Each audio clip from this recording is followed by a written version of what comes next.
Kamu perlu tahu 10 ide bisnis yang bikin omsetmu makin meningkat di Ramadan tahun ini.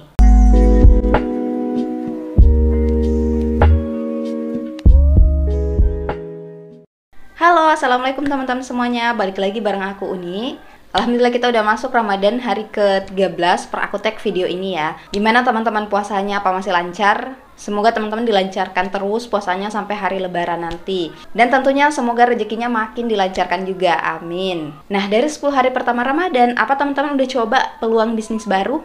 Atau teman-teman pengen jualan tapi masih bingung nih, bagusnya jualan apa ya? Atau produk apa sih yang paling laris di saat bulan puasa ini? Nah, teman-teman nggak perlu bingung-bingung lagi karena aku mau kasih rekomendasi 10 ide bisnis paling cuan di bulan Ramadan. Jadi pastikan teman-teman nonton video ini sampai habis. Yuk kita bahas. Pertama, perlengkapan ibadah. Nah, momen Ramadan itu cuma sekali setahun, jadi banyak umat muslim itu mencari produk-produk yang bisa mereka gunakan untuk beribadah. Apalagi kalau nanti menjelang lebaran, pastinya banyak umat muslim yang akan mencari produk-produk perlengkapan ibadah seperti mukena, sajadah, peci, sarung, dan lain-lain. Nah, itu bisa jadi peluang bisnis untuk teman-teman. Kedua, pakaian muslim. Nah, ini salah satu produk yang paling laris juga karena banyak yang lagi nyari outfit-outfit untuk kegiatan-kegiatan Ramadan. Misalnya mau ikut kajian atau ikut bukber, apalagi untuk momen lebaran. Nah, banyak tuh, mulai dari pakaian anak-anak, remaja, dewasa, baik pria maupun wanita itu banyak yang mencari produk-produk fashion atau produk pakaian. Nah, produk pakaian itu kan banyak modelnya. Teman-teman tuh harus bisa riset juga produk yang paling diminati modelnya tuh yang kayak gimana sih di pasaran gitu. Nah, teman-teman bisa jadikan salah satu peluang untuk bisnis baru. Nah, produk fashion itu kan bukan cuma bisa dijual pas momen Ramadan ya. Kita bisa jual di sepanjang tahun. Itu masih bagus penjualannya. Tapi memang puncak penjualannya itu di Ramadan karena memang momennya itu pas. Yang ketiga, produk kecantikan. Nah, kenapa produk kecantikan bisa masuk di produk terlaris? Produk kecantikan itu kategori produk yang nggak akan pernah ada matinya, nggak pernah ada habisnya, pasti akan terus laris. Apalagi di momen Ramadan, menjelang lebaran, itu banyak orang yang ingin mempercantik dirinya, ingin perawatannya tuh lebih intensif lagi. Jadi mereka tuh lebih aware lagi, lebih peduli lagi sama perawatan kulit, perawatan wajah, perawatan tubuh gitu. Nah, contoh-contohnya itu skincare, body care, kosmetik. Nah, biasanya ini tuh produk-produk yang dicari sama kaum wanita. Jadi apalagi kalau misalkan mereka ada momen mau ikut bukber, mau ikut kajian, atau pas nanti momen lebaran, pasti mereka mencari produk terbaik lah untuk momen-momen tersebut. Nah, produk kecantikan itu kan ada banyak banget, jadi teman-teman tetap harus riset lagi yang mana sih yang paling laris. Kemarin yang aku cek, produk terlaris di TikTok Shop itu adalah salah satunya produk kecantikan. Jadi memang ini walaupun teman-teman gak jual di pas momen lebaran, ini pastinya masih laku banget di bulan-bulan yang lain. Jadi teman-teman bisa manfaatkan peluang ini. Keempat, takjil. Nah, di momen Ramadan itu banyak banget seller-seller yang tiba-tiba jadi penjual takjil karena memang mereka memanfaatkan momennya pas momen Ramadan. Nah, beda dengan produk-produk sebelumnya. Kalau takjil itu kan lebih ke jualan offline ya, dibandingkan yang sebelumnya itu bisa di online kan. Tapi teman-teman tetap bisa menjual makanan itu lewat online, misalkan lewat sosial media, Instagram, Facebook, atau lewat WhatsApp. Contoh-contohnya itu misalkan kolak, es buah, gorengan, terus kue-kue yang manis-manis. Nah, itu banyak banget peminatnya. Jadi teman-teman lihat situasi di lingkungannya aja, apa sih yang belum ada di sekitar lingkungannya, dan teman-teman bisa manfaatkan peluang itu.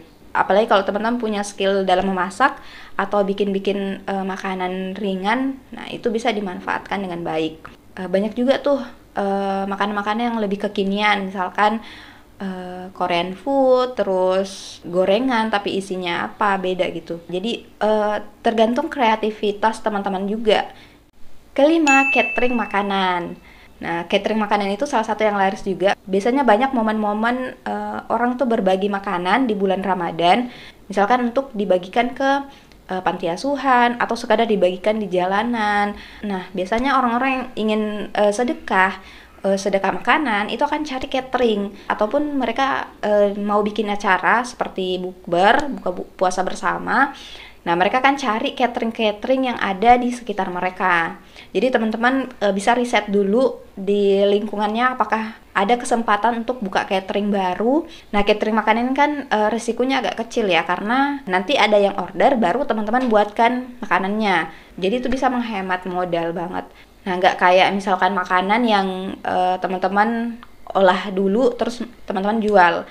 Nah, kalau catering makanan, teman-teman tuh buat setelah ada pesanan, dan biasanya keuntungannya itu juga lebih banyak karena orang order dalam jumlah yang banyak. Terus yang keenam, kue lebaran. Nah, menjelang lebaran itu pasti banyak yang cari kue-kue lebaran, kue kering. Nah, itu teman-teman bisa manfaatkan, apalagi kalau punya skill bikin kue. Nah, kue kering itu kan ada banyak banget macamnya, dan ini tergantung selera lagi, dan tergantung juga di daerahnya teman-teman tuh paling laris kue kering yang kayak gimana. Atau mau bikin kue kering yang berbeda dari yang biasanya, itu juga bagus banget.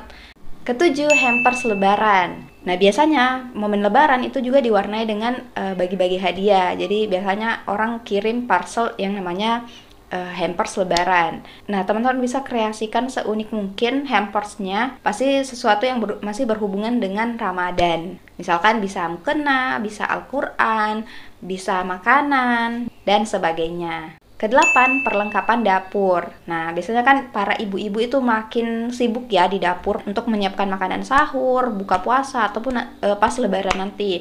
Nah, ini bisa jadi peluang bisnis juga. Cuma memang butuh lebih banyak modal dibandingkan produk-produk lainnya. Jadi kalau teman-teman punya modal yang cukup, bisa main di bisnis perlengkapan dapur.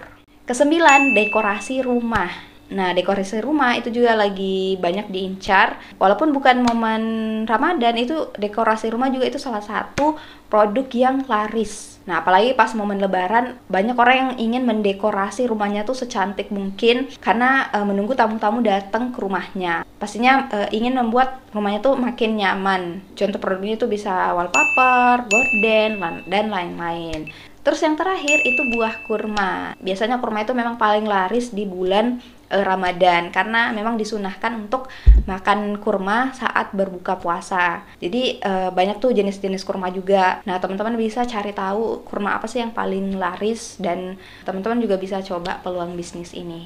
Oke, itu tadi 10 rekomendasi ide bisnis paling cuan di bulan Ramadan. Nah, gimana teman-teman? Apakah udah ada yang menarik untuk dicoba peluang bisnisnya? Dari 10 rekomendasi ide bisnis ini, teman-teman tuh juga bisa jadikan bisnis yang berkelanjutan, atau bisa jadikan bisnis utamanya. Kalau misalkan udah selesai Ramadan dan produknya juga masih laris, itu teman-teman bisa banget dijadikan sebagai bisnis utamanya. Jadi nggak sekedar dijual pas Ramadan aja. Nah, kalau teman-teman punya ide bisnis lainnya, bisa banget tulis di kolom komentar.